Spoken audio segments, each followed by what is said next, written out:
আপনার অন্যায়, আপনার ভুল, আপনার জুলুম যত বড়ই হোক, আল্লাহর দয়া, আল্লাহর ক্ষমা তার চাইতে বড়। আমাদের পাপ যদি হয় খালের পানির সমান, বিলের পানির সমান, জেনে রাখবেন আল্লাহর দয়া সাগরের পানির সমান। আমাদের পাপ যদি হয় পাহাড়ের সমান, আল্লাহর দয়া আকাশের সমান। এজন্য আল্লাহ বললেন, তুবু ইলাল্লাহি তাওবাতান নাসুহা, তওবার মতো তওবা করো। তওবার মতো যদি তওবা করতে পারো, সব গুনাহ maaf করে দিতে পারে কে? কত যে দয়াময় তিনি, কত যে মেহেরবান। দয়ার ভালোবাসাকে তিনি 100 টুকরা করেছেন।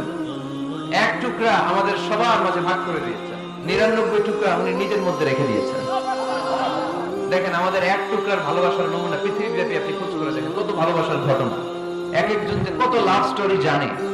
যদি জিজ্ঞেস করি ভাই একটা লাভ স্টোরি শোনান, আপনি ঘটনা শুনতে শুনতে নিজেই কাঁদতে শুরু করবেন। এত চমৎকার লাভ স্টোরি, এত চমৎকার ভালোবাসার উপন্যাস, এত চমৎকার নাটক, ভালোবাসার দৃশ্য দেখলে অবাক লাগে। বন্ধু বন্ধুর জন্য ভালোবাসা, স্বামী স্ত্রীর জন্য ভালোবাসা। নেপালের ওই যে কি যেন একটা এয়ারপোর্টে আমাদের ইউএস বাংলা একটা এয়ারক্রাফট ক্র্যাশ করেছিল, হ্যাঁ, হাজবেন্ড ওয়াইফ, কি নাম এটা? ত্রিভুবন ইন্টারন্যাশনাল এয়ারপোর্ট, ত্রিভুবন। এই ত্রিভুবনে আমাদের পাইলট যখন সিগন্যাল চাচ্ছিল, ওখানে ওই 10 না 01 নাকি 20 এই নিয়ে কনফিউশনের কারণে ওনারা সেফলি ল্যান্ড করতে পারেনি। মারাত্মক ক্র্যাশ। আহা, কিছু ফ্যামিলি দেখলাম, নিউ কাপল, ভেরি নিউ কাপল, নতুন বিয়ে হয়েছিল, হাতে মেহেদির দাগগুলো শুকায়নি তখনও, জ্বলে পুরে হাজবেন্ড সারখা, কিন্তু হাজবেন্ড আর ওয়াইফের হাত এই যুগল আলাদা হয়নি। স্বামী তার স্ত্রীকে ধরে রেখেছিল শেষ মুহূর্তে। বিমানের ভেতরে যখন ফায়ার, গ্যাসের মধ্যে ওরা চিৎকার করছিল, শেষ নিঃশ্বাস যখন ত্যাগ করছিল, হাজবেন্ড তার ওয়াইফের হাত ছাড়েনি, ওয়াইফ ছাড়েনি স্বামীর হাত। ভালোবাসার নমুনা। এক ফোঁটা, এক ভাগ ভালোবাসার ছিটে ফোঁটা আমরা পেয়েছি, ঠিক কিনা? ওই এক ভাগ কি আমি একা পাইছি? আপনি একা পাইছেন? আমরা সবাই মিলে। আমি পত্রিকায় একটা রিপোর্ট দেখেছি, আমি প্রায় বলি, বন্যায়, বন্যার পানিতে পানি খেতে খেতে মা জীবন শেষ, কোমর পানি, গলা পানি, নাক সমান পানি, পানি খেতে খেতে শেষ, কিন্তু বাচ্চাটারে বুদ্ধি করে বালতির মধ্যে এরকম চেপে ধরে রাখছে, চেপে ধরে রাখছে। বন্যার পানিতে পানি খেতে খেতে মা শেষ, আল্লাহর মেহেরবানিতে বাচ্চাটা মরে নাই। এই কলিজার টুকরা দুধের বাচ্চার জন্য মা জীবন দিয়ে দিল। এই বাচ্চার জন্য মায়ের হৃদয়ে ভালোবাসাটা ঢুকাই দিছে কে? দুনিয়ার ভালোবাসার নমুনা যদি এই হয়, 100 টুকরা ভালোবাসার এক টুকরার এক্সাম্পল যদি পৃথিবীতে এই হয়, যার মধ্যে 99 টুকরা ভালোবাসা তিনি রেখে দিয়েছেন, তার ভালোবাসা বেশি না কম? এজন্য আল্লাহ বললেন, তওবার মতো তওবা করো, ক্ষমার মতো ক্ষমা চাও, কাদার মতো কাঁদো, কাদার মতো কাঁদলে সব মাফ করে দেয় কে? আপনি কি পাপ করছেন? আপনি কি অন্যায় করেছেন? কেন আপনি হতাশ? কেন আপনি নিরাশ? লা তাইয়াসু মির রাহিল্লাহ, ইন্নাহু লা ইয়াইয়াসু মির রাহিল্লাহ ইল্লা আল কওমুল কাফিরুন। আল্লাহর রহম থেকে, ভালোবাসা থেকে নিরাশ হয় না। আল্লাহর রহমত আর দয়া থেকে নিরাশ হয় তারা যারা কাফের, ঠিক কি না? কত পাপ করেছেন আপনি? বনি ইসরাইলের এক সিরিয়াল কিলার ছিল, সহিহ বুখারীতে এসেছে, সে এত হত্যা করেছে, হত্যা করতে করতে করতে 99 জন মানুষকে সে সিরিয়ালি মার্ডার করে ফেলছে। কয়জনকে? আপনি মারছেন কয়জন রে? আমি মারছি কয়জন রে? সে 99 জনকে মারছে। কয়জনকে? 99 জনকে। মারার পরে তার অন্তরে ভয়, হায় রে, 99 জনকে আমি শেষ করে দিলাম, না জানি আমার নসিবে কি আছে, না জানি আল্লাহ আমারে কি শাস্তি দেয়। ভয়ে এক রাহেবের কাছে গেল, খ্রিস্টান পাদ্রী, খ্রিস্টানদের আল্লাহর ওলি, যে বলে, ও আল্লাহর ওলি, আমার তো বড্ড ভয় হয়, আমি অপরাধ করেছি। কি অপরাধ? আমি 99 জনকে হত্যা করেছি। রাহেব বলে, 99 জনকে হত্যা করছো? সর্বনাশ, তোর কপালে তো ক্ষমা নাই। সিরিয়াল কিলার কয়, আমার কপালে যদি ক্ষমা না থাকে, তোরে বাঁচায় রেখে লাভ কি? আমি যেহেতু শেষ, তোরও শেষ করে মরি, তোরেও মেরে ফেলছি। এবার সেঞ্চুরি, এবার সেঞ্চুরি করে আবার ভয়, হায় রে, 100 জনের মারলাম, না জানি আমার নসিবে কি আছে। খুঁজতে লাগলো কোনো ভালো আলেম আছে কি। আলেমের কাছে গেছে, যে বলে, আলেম 100 হত্যা করেছেন, 100 খুনের আসামি, আমার নসিবে কি ক্ষমা আছে? আলেম বলে, তুমি কি গুনাহ করছো মিয়া? তোমার গুনাহ যত বড় হোক, তোমার অন্যায় যত বড় হোক, তোমার পাপ যত বিশাল হোক, আমার আল্লাহর দয়া ভালোবাসা তার চাইতে বিশাল। তুমি একটা ভালো জায়গায় যাও, এই এলাকাটা ভালো না, এখানে সব জালিমদের বসবাস, তুমি ভালো মানুষদের এলাকায় চলে যাও, সেখানে যে তওবা করো। লোকটার অন্তরে ভয় এসেছে, তওবার নিয়ত করেছে। বাসায় যে কাপড় চোপড় ব্যাগের ভেতরে ভরে ঘর থেকে বের হওয়ার সাথে সাথে মালাকুল মাউত এসে রূহ কবজ করেছে। ফাজাআত মালাইকাতুর রাহমা ওয়া মালাইকাতুল আযাব, রহমতের ফেরেশতারা আসছে, আযাবের ফেরেশতারা আসছে। রহমতের ফেরেশতারা বলে যেহেতু রিয়ালাইজেশন আসছে, ভালো পথে যাওয়ার ইন্টেনশন আসছে, আমরা রূহ নিব। আযাবের ফেরেশতারা বলে না, এখনো তো ভালো হইতে পারে নাই, 100টা খুনের বিষয়টা সহজ না, 100 জন মানুষকে হত্যা করেছে, তার রূহটা আমরা নিয়েছি জিনে ঢুকাবো। রহমতের ফেরেশতারা বলে না, তার রূহটা আমরা নিয়ে আইলিনের ভেতরে ঢুকাবো। দুই দল ফেরেশতার মারামারি, দুই দল ফেরেশতা ঝগড়া লেগে গেছে। এরা বলে আমরা, এরা বলে আমরা, বেজার আসরা নাই। আল্লাহ বলে ধাক্কা ধাক্কি আর ঝগড়ার দরকার নাই, ফিতা দিয়ে মাপো। ভালো এলাকাটা যে এলাকায় যাচ্ছিল ওই এলাকাটা যদি কাছে হয় রহমতের ফেরেশতারা নিয়ে যাবা, খারাপ এলাকা যদি কাছে হয় আযাবের ফেরেশতারা নিয়ে যাবা। খারাপ এলাকাটা কি কাছে নাকি অনেক কাছে? একেবারে কাছে, ঘর থেকে মাত্র বের হয়েছিল, ঠিক কিনা? আর ভালো এলাকা তো অনেক দূর। আল্লাহ জমিনকে আদেশ করলেন, ভালো এলাকাটা তুই সংকুচিত হয়ে কাছে চলে আয়, খারাপ এলাকাটা তুই দূর থেকে দূরান্তরে চলে যা।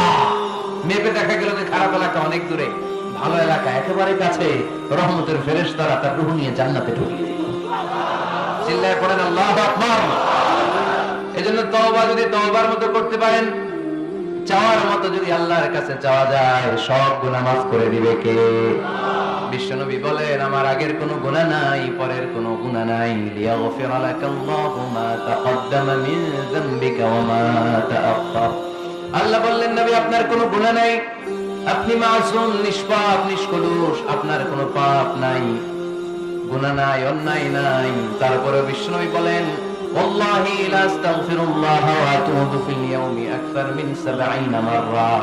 প্রতিদিন আমি বিশ্বনবী 70 বারেরও বেশি আল্লাহর কাছে তওবা করি। কয়বারের বেশি? কোন গুনাহ আছে? কোন পাপ আছে? কোন অন্যায় জীবনে করেছেন? উনি যদি প্রতিদিন করে 70 বার, আমাদের করা দরকার কয়বার? হ্যাঁ, 70,000 বার। আচ্ছা, আমরা করি কয়বার? কয়বার করি? বছরে করি না 70 বার, ঠিক কিনা? আওয়াজ করে সবাই তওবা করেন, পড়েন আস্তাগফিরুল্লাহ, আবার পড়েন আস্তাগফিরুল্লাহ, আবার পড়েন আস্তাগফিরুল্লাহ। আপনার তওবা, আপনার ইস্তিগফার আপনি নিজেই পড়বেন। অনেকে বলে ইমাম সাহেবরে না আনলে তওবা পড়া যাবে না, আছে না নাই? হুজুর এসে তওবা পড়াইতে হয়। আপনাদের কক্সবাজারে আলহামদুলিল্লাহ এগুলো নাই না? বেশি না, আপনার তওবা আপনি করবেন, আপনি অনুতপ্ত হবেন। আপনি ডাকতে দেরি, আল্লাহ ডাকে সাড়া দিতে দেরি হয় নাই। ওয়া ইযা সাআলাকা ইবাদি আন্নী ফাইন্নী করিব, যখন জিজ্ঞেস করে আমি কোথায়, নবী আপনি বলে দেন আমি কাছে। আল্লাহ কাছে না দূরে? আল্লাহর কাছে কোনো ভায়া হয়ে যাওয়া লাগে, কোনো কেরানি হয়ে যাওয়া লাগে না, কোনো মাধ্যম হয়ে যাওয়া লাগে আল্লাহর কাছে? আল্লাহ বলে ডাকলেই আল্লাহ ডাকে সাড়া দেয়। চিল্লায় বলেন ঠিক কি না? আল্লাহ বললেন, যদি আমার কাছে আসতে চাও 1 বিঘত, আমি আসি 2 বিঘত। যদি আমার কাছে আসতে চাও 1 হাত, আমি আল্লাহ আসি 2 হাত। যদি আমার কাছে হেঁটে হেঁটে তুমি বান্দা আসতে চাও, আমি আল্লাহ তোমার দিকে দৌড়ে দৌড়ে যেতে চাই। তুবু ইলাল্লাহি তাওবাতান নাসুহা, তওবার মতো তওবা করো। তওবার মতো তওবা করলে সব গুনাহ মাফ করে দিতে পারে কে? আল্লাহ। তাহলে মুমিন বান্দার প্রথম গুণ হচ্ছে আত-তাইবুনা। প্রথম গুণটা কি? আত-তাইবুনা। সবাই পড়েন, আবার পড়েন আত-তাইবুনা। তওবার 5টা শর্ত আছে। কয়টা? আরো জোরে বলেন কয়টা? 1 নাম্বার হচ্ছে অ্যাকনলেজমেন্ট, স্বীকার যাইতে হবে যে আল্লাহ আমি সবচেয়ে বড় গুনাহগার। কি গুনাহ করছেন আপনি জানেন না? এগুলো স্বীকার করেন, একটার পর একটা লিস্ট করে আল্লাহরে শোনান, যদিও আল্লাহ সব জানে, ঠিক কি না? আপনি বলেন আল্লাহ আমি এই পাপ করেছি, আল্লাহ আকাশের নিচে জমিনের উপরে আমার চাইতে বড় গুনাহগার আর কেউ নাই, এমন কোন পাপ নাই যেটা আমি করি নাই। আল্লাহ আমি ছাড়া তোমার গোলামের অভাব নাই, কিন্তু তুমি ছাড়া আর একটা রবও আমার নাই, ঠিক কি না? এভাবে আল্লাহরে বলেন। অ্যাকনলেজমেন্ট, স্বীকারোক্তি, আল-ইকরার, স্বীকার জান যে আপনি গুনাহগার, আপনার চাইতে বড় গুনাহগার এই তল্লাতে দ্বিতীয়টা নাই। 2 নাম্বার হলো রিপেন্টেন্স, অনুতপ্ত হন, চোখের পানি ছাড়েন, মাফ করে দিবে কে? সাইয়েদনা আদম আলাইহিস সালাম ভুল করলেন, ক্ষমা চাওয়ার সময় এই 2টা কাজ তিনি আগে করলেন। প্রথমে তিনি স্বীকার গেলেন তিনি ভুল করেছেন, তারপরে তিনি অনুতপ্ত হলেন। আমরাও যদি ভুল করি কেমন করে আল্লাহর কাছে ক্ষমা চাইতে হয় সেই দোয়াটা আমাদের জন্য রেখে গেলেন। পড়েন রব্বানা যালামনা আনফুসানা ওয়া ইল্লাম তাগফির লানা ওয়া তারহামনা লানাকুনান্না মিনাল খাসিরিন। ও আমাদের রব, জুলুম করেছি নফসের উপর, তুমি যদি মাফ না করে দাও আমরা ক্ষতিগ্রস্তদের অন্তর্ভুক্ত হয়ে যাব, আমরা খাসিরিনদের ভেতরে শামিল হয়ে যাব, ঠিক কি না? তাহলে প্রথমে গেল অ্যাকনলেজমেন্ট, স্বীকারোক্তি, স্বীকার করবেন। ওযু করে জায়নামাজটা বিছিয়ে দিয়ে স্বীকার করেন যে আল্লাহ আমার চেয়ে বড় পাপী কেউ নাই, চোখের পানি ছেড়ে অনুতপ্ত হন। 3 নম্বরে স্টপ। 3 নম্বরে কি? সবাই বলেন স্টপ মানে কি? থামেন। আর না, অনেক আগ বাড়ছেন, এবার একটু থামেন। যেই পাপটা করেছিলেন ওটা থামায় দেন। নাকি ঘুষ খাইতেছেন, সকালে ঘুষ খায় বিকালে মাফ চাবেন, বিকালে ঘুষ খায় আবার রাতে মাফ চেয়ে নিন। এটা আল্লাহর সাথে গেম খেলা হয়ে যায়, ঠিক কিনা? আল্লাহর সাথে গেম খেলা যাবে? আল্লাহর সাথে কৌশল করা যায়? সব কৌশলীর বড় কৌশলী কে? কেউ যেটা পারে না, পারে কে? স্টপ, থামেন। To stop what you have committed from sins, যে পাপ আপনি করেছেন এটা থামায় দেন, আর এটা করা যাবে না। 4 নম্বর শর্ত হলো টু হেট, ঘৃণা করতে হবে। যে পাপটা করে ফেলছিলেন এটা মনে প্রাণে ঘৃণা করতে হবে, মন থেকে এটার ব্যাপারে একটা ঘৃণা জন্মাতে হবে। 5 নম্বরে to commit, to determine you never repeat this sin again. আল্লাহর এই ওয়াদা দিবেন, এই কমিটমেন্ট দিবেন যে আল্লাহ পারতপক্ষে আমার জীবনে এই পাপ, এই অন্যায় আমি জীবনে করব না। চিল্লায় বলেন ঠিক কি না? এই 5টা শর্ত সামনে রেখে 5টা শর্তকে আমল করে কেউ যদি তওবার মতো তওবা করে তার জীবনের সব গুনাহ মাফ করে দিবে কে? এজন্য আল্লাহর হাবিব বলতেন আত-তাইবু মিনাজ যামবি কামান লা যামবা লাহু। তওবার মতো কেউ যদি তওবা করে তার অবস্থা কেমন হয় জানো নাকি? মায়ের পেট থেকে বাচ্চা বের হলে নবজাতকের যেমনি গুনাহ থাকে না, তওবা কবুল হলে ওই ব্যক্তিটাও নবজাতকের মতো হয়ে যায়, তার আমলনামায় কোনো গুনাহ থাকে না। আত-তাইবু মিনাজ যামবি কামান লা যামবা লাহু।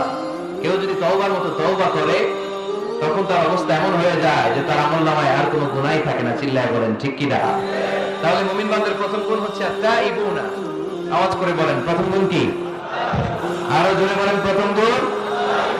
যে কোনো সময় আপনি আল্লাহরে ডাকবেন, আল্লাহ শুনবে 24/7, কোনো বন্ধ নাই। বারবার চাইলে আল্লাহ খুশি হয়। দুনিয়ার নিয়মের উল্টো, এই দুনিয়াতে কারো কাছে বারবার চাইলে খুশি হয় না, রাগ হয়। আমি হুজুরের কাছে গেলাম, হুজুর আমার একটু টাকা পয়সার সমস্যা, 500 টাকা দেন। হুজুর দিলেন। 7 দিন পরে আবার হুজুর একটু সমস্যা আছে, 500 টাকা। হুজুর লজ্জা পড়ে দিলেন। তার 7 দিন পরে আবার হুজুর আমি একটু বিপদে আছি, 500 টাকা দেন। ওই দিন মনে মনে ভাববে ঘটনা কি, এর সমস্যা কি? তাও লজ্জা পড়ে দিয়ে দিল। তারপরে আবার গেলে দিবে, লাঠি দিয়ে দৌড়ানি দিবে। কি পাইছো তুমি? কি পেয়েছো? 7 দিন পর পর 500 টাকার আবদার। তার মানে এই পৃথিবীতে কোনো বিষয় নিয়ে কারো কাছে বারবার যাওয়া যায় না, বারবার চাওয়া যায় না। চাওয়া যায়? ডিসি সাহেবের কাছে গেছেন, কক্সবাজার জেলার ডিসি সাহেবের কাছে একটা ইস্যু নিয়ে, উনি দিলেন। 2 দিন পরে আবার গেলেন, দিলেন। তারপরে আবার গেলেন, দিল। তারপরে দিবে? আর বারবার কারো কাছে এইভাবে যাওয়া যায়? একটা লজ্জার বিষয় আছে না নাই? আল্লাহর হাবিব সাল্লাল্লাহু আলাইহি ওয়াসাল্লাম খুব লাজুক ছিলেন। 50 ওয়াক্ত সালাত মেরাজের রাতে গিফট পেলেন রবের কাছ থেকে। কয় ওয়াক্ত? সবাই বলেন কয় ওয়াক্ত? উপর থেকে নেমে আসার সময় সাইয়েদনা মুসা আলাইহিস সালামের সাথে দেখা। মুসা আলাইহিস সালাম বললেন কি পেয়েছেন? 50 ওয়াক্ত সালাত পেয়েছি। মুসা আলাইহিস সালাম বললেন আপনার উম্মত পড়বে না, আমি জানি, কারণ আমি তো আপনার আগে দুনিয়ায় এসেছি, আমার ফিল্ড ওয়ার্কের অভিজ্ঞতা বেশি। আমার অভিজ্ঞতার আলোকে আপনারে বলি পড়বে না, একটু কমায় আনেন ভালো হবে। আল্লাহর হাবিব গেলেন, কমায় দেয়া হলো 5 ওয়াক্ত, হলো 45 ওয়াক্ত। মুসা আলাইহিস সালাম বললেন পড়বে না, আবার যান। আবার গেলেন, 5 ওয়াক্ত কমায় দেয়া হলো 40 ওয়াক্ত। মুসা আলাইহিস সালাম বললেন পড়বে না, কমায় আনেন ভালো হবে। কমায় আনা হলো 35 ওয়াক্ত। এভাবে 9 বার। কয়বার? 5 নং 45 ওয়াক্ত কমিয়ে 5 ওয়াক্ত দেয়া হলো। আল্লাহর হাবিব এবার খুব খুশি, কমায় আনছি অনেক। 5 ওয়াক্ত নিয়ে যখন সাইয়েদনা মুসা আলাইহিস সালামকে ক্রস করছেন, সাইয়েদনা মুসা আলাইহিস সালাম বললেন কি খবর, কত পাইলেন? 5 ওয়াক্ত। মুসা আলাইহিস সালাম বলে এটাও পড়বে না। পড়ি 5 ওয়াক্ত আমরা পড়ি। মুসা আলাইহিস সালাম বললেন পড়বে না, আবার যান, গেলে ভালো হবে আপনার উম্মতের জন্য। আল্লাহর হাবিব বললেন কত যাওয়া যায়? আর কত? আস্তাহি মির রাব্বি, আমার যেতে শরম লাগে। আমার যেতে আমার কি লাগে? সহিহ বুখারীর বর্ণনা, আস্তাহি মির রাব্বি, আমার যেতে লজ্জা লাগে। তার মানে বারবার চাইতে মানুষের লজ্জা লাগে, কার কাছে বারবার যাওয়া যায় না, ঠিক কি না? কিন্তু আল্লাহর হাবিব বললেন ইন্নাহু মান লাম ইয়াসআলিল্লাহ ইয়াগদাব আলাইহি, যে ব্যক্তিটা আল্লাহর কাছে বারবার চায় না, তারে আল্লাহ পছন্দ করে না। বরং বারবার যে আল্লাহর কাছে যায়, বারবার যে চায়, বারবার যে কাঁদে, বারবার যে ক্ষমা চায়, তারে আল্লাহ পছন্দ করে। সুবহানাল্লাহ পড়া। এজন্য দুনিয়ার নিয়মের উল্টো, দুনিয়ায় বারবার যাওয়া যায় না, দুনিয়ার বুকে বারবার চাওয়া যায় না, কিন্তু আল্লাহর কাছে বারবার গেলে, বারবার চাইলে আল্লাহ এই বান্দার উপর বেশি খুশি হয়ে যায়। সুবহানাল্লাহ পড়ে। 24/7 সব সময়, সপ্তাহে 7 দিন, দিনের 24 ঘন্টা, মাসের 30 দিন আপনার ক্ষমা করার জন্য আল্লাহ বসে আছে, কিন্তু ক্ষমতা চাওয়ার সময়টা আমাদের নাই। শেষ সাথে প্রথম আকাশে আল্লাহ মনোনিবেশ করে ডাকতে থাকেন, আলামিন মুস্তাগফিরিন আগফিরালা, কার ক্ষমা লাগবে ক্ষমা চাও, ক্ষমা করে দেব। আলামিন মুস্তারজিকিন আরজুকালা, কার রিজিকের দরকার রিজিক দিয়ে দেব। আলামিন মুস্তাকসিন আকসুলা, কার নতুন ড্রেস দরকার, I will give you the new dress, তোমার নতুন জামা দিয়ে দেব। কার চাকরি দরকার, চাকরি চাও, চাকরি দিয়ে দেব। কার বিয়ে হচ্ছে না, আমার কাছে যাও, সুন্দরী বউয়ের ব্যবস্থা করে দেব। ওই যে কয় সুবহানাল্লাহ, এটা কমন করছে সবার না? চাইতে হবে, সবটাই চাইতে হবে। দেহের মালিক কে? মনে রাখবেন, নেককার স্ত্রী আর নেককার সন্তান আল্লাহর কাছে চাইতে হয়। সাইয়েদনা ইব্রাহিম আলাইহিস সালাম নেককার সন্তানের জন্য দোয়া করেছেন, জাকারিয়া আলাইহিস সালাম নেককার সন্তান পাওয়ার জন্য দোয়া করেছেন। ইয়াংদের দোয়াগুলোর মধ্যে বিশেষ দোয়া তো হবে এটাই, ঠিক কি না? যে আল্লাহ তুমি আমাকে নেককার, রূপবতী, গুণবতী একটা স্ত্রী দাও। স্ত্রী যদি ভালো হয় ঘরটা জান্নাত, স্ত্রী যদি খারাপ হয় ঘরের ভিতরে দ্বিতীয় বিশ্বযুদ্ধ, ঠিক কি না? A timely marriage is very important for the young society of Bangladesh. সময় মতো বিয়ে, এটা সব জায়গায় আমি বলি। ছেলের বাবা যারা আছেন, মেয়ের বাবা যারা আছেন, ওদের দুঃখগুলো একটু বুঝেন। ওরা অনেক দুঃখে আছে, কষ্টে আছে, বুক ফাটে তো মুখ ফুটে না, ঠিক কি না? বিয়ের চেয়ে ভালো কাজ হয় না, বিয়ের চেয়ে ভালো কাজ হতে পারে। এই যে উঠতি বয়সের ছেলে মেয়েরা বর্তমানে ফাস্টেস্ট ওয়ার্ল্ডে যেভাবে ট্রেন্ড চেঞ্জ হচ্ছে, তারা তাদের যৌবনকে নষ্ট করে ফেলছে। তারা এই যে পরকীয়া, এই যে গার্লফ্রেন্ড বয়ফ্রেন্ডের যে কালচার, এগুলো আগে ছিল না, এগুলো দেশের মধ্যে এখন ঢুকছে। ওই যে চিল্লায় উঠতেছে অনেকে, দেখছেন? 100% কমন করে গেছে এদের। তো এই যৌবনের তাড়নায়, এই যে যুবক বয়সে তারা যে পাপগুলো করে, অবৈধ মেলামেশার কারণে, হারাম রিলেশনশিপের কারণে একটা পার্সেন্টেজ গুনাহ বাবা মার কাঁধেও আসে না নাই? এজন্য খবরদার, ওদেরকে যদি সময় মতো বিয়ে না দেন, ওরা যে পাপগুলো করবে এটা শুধু ওদের পাপ নয়, আপনার কাঁধেও এই পাপ বর্তায়, তাই না? এজন্য আগে আগে বিয়ে দেন, অন টাইম, টাইমলি ম্যারেজ। মসজিদে মসজিদে বিয়ে করাবেন, ছেলের বাবা মেয়ের বাবা চলে আসবে, ইজাব হবে, কবুল হবে, খেজুর নিয়ে যাবেন, 1 কেজি বিয়ে শেষ। সহজ হয়ে গেছে না? 1 কেজি 2 কেজি খেজুর খাওয়াই দিবেন। দিস ইজ দ্য ওয়ালিমা। আল্লাহ হাবিবের যখন বেশি টাকা ছিল তিনি বেশি খাওয়াতেন। এক বিয়েতে তিনি 400 জন সাহাবীকে খাসির গোশত, উটের গোশত আর রুটি খাইয়েছেন। ওয়ালিমা, বিয়ের খাবার। সুবহানাল্লাহ পড়বেন না? আরেক বিয়েতে টাকা পয়সা নাই, এটা হচ্ছে সাফিয়া বিনতে হুয়াই ইবনে আখতাব, ইহুদি রাজকন্যাকে বিয়ে করেছিলেন খায়বার যুদ্ধের পরে। তো ফিরে আসবেন, আল্লাহর হাবিব বললেন এখানেই বিয়ে করব, মরুভূমিতে আমাদের বাসর হবে। বাসর ঘর সাজানো হলো, আল্লাহর হাবিব বাসর করলেন। সকালবেলা তিনি বেরোলেন, সাহাবারা বললেন ইয়া রাসূলুল্লাহ, আগে না ওই যে রুটি খাওয়াইছিলেন, আগের বিয়েতে গোশত খাওয়াইছিলেন, এবার কি খাওয়াবেন? আল্লাহর হাবিব বললেন এইবার তো আমার কাছে টাকা পয়সা নেই, তোমাদের কাছে কি আছে বলো? দাওয়াত খাইতে চাই পড়ছে বিপদে সাহাবারা। তো সাহাবারা বললেন আমাদের কাছে কিছু নাই, কারো বাড়িতে কিছু ঘি, কারো বাড়িতে কিছু আটা, কারো বাড়িতে কিছু পনির। আল্লাহর হাবিব বললেন সব নিয়ে আসো, একটা বোলের মধ্যে রাখো। দেখে এটাকে ম্যাশড করা হলো, ছাতু বানানো হলো। কি এবার আল্লাহর হাবিব বললেন সবাই হাত পাতো, সবাই হাত পাতলো। আল্লাহ রাসূল সাল্লাল্লাহু আলাইহি ওয়াসাল্লাম হাতের মধ্যে একটু ছাতু ধরায় দিলেন, বললেন এইটাই বিয়ের ওলিমা। সুবহানাল্লাহ বলবেন না? তার মানে যখন সামর্থ্য বেশি তখন ওলিমাতে খাওয়াবেনও বেশি, সামর্থ্য নাই ছাতু খাওয়াই দিবেন অথবা খেজুর খাইয়ে দিবেন। খেজুরের চেয়ে ভালো মিষ্টান্ন আর হতে পারে না। খেয়াল রাখবেন, ফলের মধ্যে আছে সুক্রোজ। ফলের যে মিষ্টিটা, এটা কিন্তু বেশি ক্ষতি করে না, এটা খুব ভালো, ভেরি হেলদি। ফলের যে মিষ্টি এটারে বলে সুক্রোজ। মধুতে যে মিষ্টি এটাকে বলে ফ্রুকটোজ, আর চিনিতে যে মিষ্টি এটারে বলে গ্লুকোজ। এই গ্লুকোজ বাদ দিতে হবে, বাদ দিয়ে সুক্রোজ আর ফ্রুকটোজ খাইতে হবে, তাহলে সুস্থ রাখবে কে? দেখেন আল্লাহর হাবিব সাল্লাল্লাহু আলাইহি ওয়াসাল্লাম কত খেজুর খেতেন, তিনি মধু খেতেন, ফ্রেশ মধু, ফ্রেশ পেরেশানি আল্লাহ হাবিব সাল্লাল্লাহু আলাইহি ওয়াসাল্লাম খুব বেশি পছন্দ করতেন। এজন্য বিয়ের চেয়ে ভালো কাজ হতে পারে না। এদেশের ছেলে বিয়ে করতে চাইলে সবাই বলে নিজের পায়ে দাঁড়াও, আছে না এই কথাটা? কক্সবাজারে বলে বেশি, কি বলে? নিজের পায়ে দাঁড়া। আপনি নিজের পায়ে দাঁড়াবেন এভাবে, যারা বলবেন এই যে দেখেন নিজের পায়ে দাঁড়াইছি। তো এতদিন ছেলে কার পায়ে দাঁড়াইছে? নিজের পায়ে তো দাঁড়াইছে। বিয়েটাকে সহজ করেন। এখানে জনপ্রতিনিধি কেউ থাকলে আপনারা একটু দায়িত্ব নেন, ওদের দুঃখ কষ্ট একটু লাঘব করে দেন, ওদেরকে একটু মিলায় দেন। এই বিয়েটা হচ্ছে ভালোবাসার বন্ধন, এটা জান্নাতি ভালোবাসায় ভরপুর একটা সম্পর্ক। কারণ সাইয়েদনা আদম আলাইহিস সালাম আর হাওয়া আলাইহিস সালাম দুইজনের বিয়ে হয়েছিল জান্নাতে। সুবহানাল্লাহ পড়েন। এজন্য আমরা বিয়ে করব। কি করব? বিয়ে করব। যারা করছেন তারা বেশি জোরে করেন না যে করব। মহিলা প্যান্ডেল আছে এই পাশে, ভাবি শুনতে পারে। বেজার আছে না নাই? অন্য দেশে এই কালচারটা গড়ে উঠলেও আমাদের দেশে ওঠে নাই, ঠিক কিনা?